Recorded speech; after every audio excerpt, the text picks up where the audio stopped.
नमस्कार, आप देख रहे हैं हिम न्यूज में आपका स्वागत है।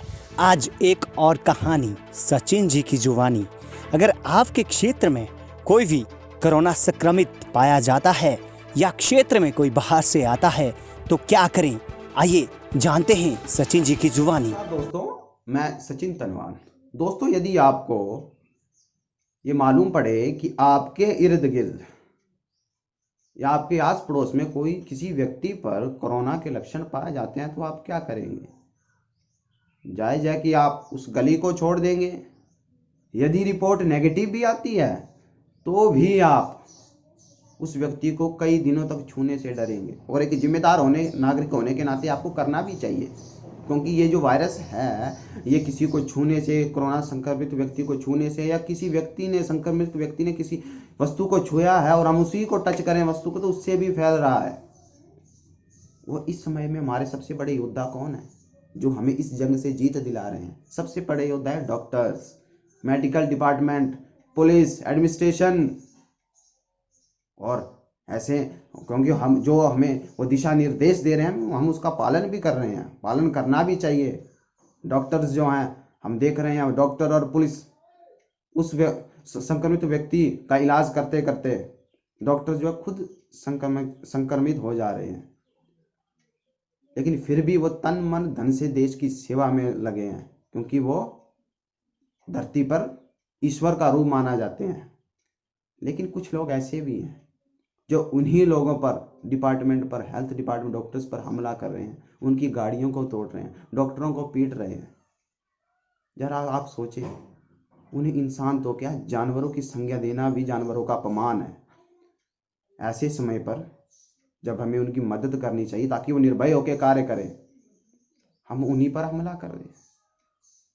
कई ऐसे मामले सामने आए कि डॉक्टरों को पीटा जा रहा है, लोग जबरन भाग रहे हैं अस्पताल से जो कोरोना संक्रमित है। और हम बातें क्या करते हैं कि हम दुनिया का ताकतवर मुल्क बनेंगे, और बनेंगे भी, विश्व गुरु बनेंगे। लेकिन हमारी हरकतें क्या है? ऐसा लगता है कि हम उन ऊंचाइयों को छू पाएंगे कि हम दुनिया के बड़े बड़े देशों को टक्कर दे पाए, जिस तरह से हम लोग व्यवहार कर रहे हैं, कुछ लोग व्यवहार कर रहे हैं।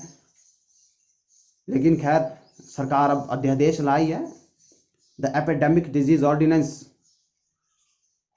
नया कानून 2020।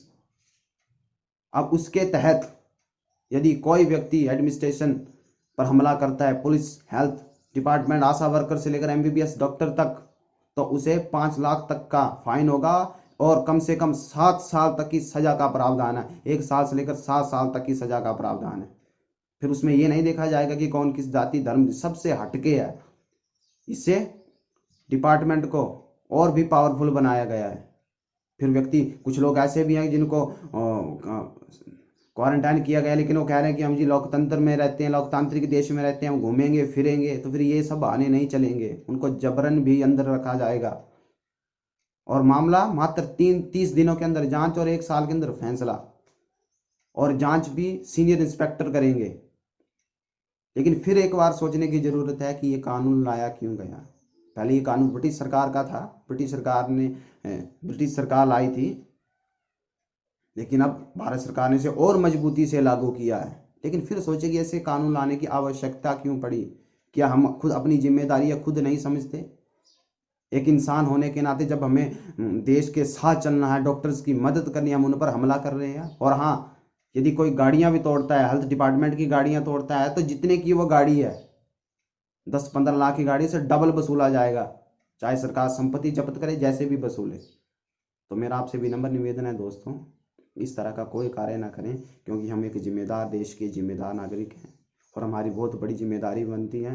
क्योंकि जो हमारा सपना है भारत को विकसित देश बनाने का, दुनिया की सबसे बड़ी ताकत बनाने का, उसके यदि सबसे बड़े योद्धा हैं तो इंसान हैं, हम हैं, उस देश के नागरिक हैं। तो इस तरह की कोई हरकतें ना करें कि देश को शर्मिंदगी उठानी पड़े। दुनिया भर की मीडिया, दुनिया भर के देश जो है हम पर उंगली उठाए, हमारी इंसानियत पर उंगली उठाए, हमें इससे बचना है दोस्तों। आपका बहुत बहुत धन्यवाद।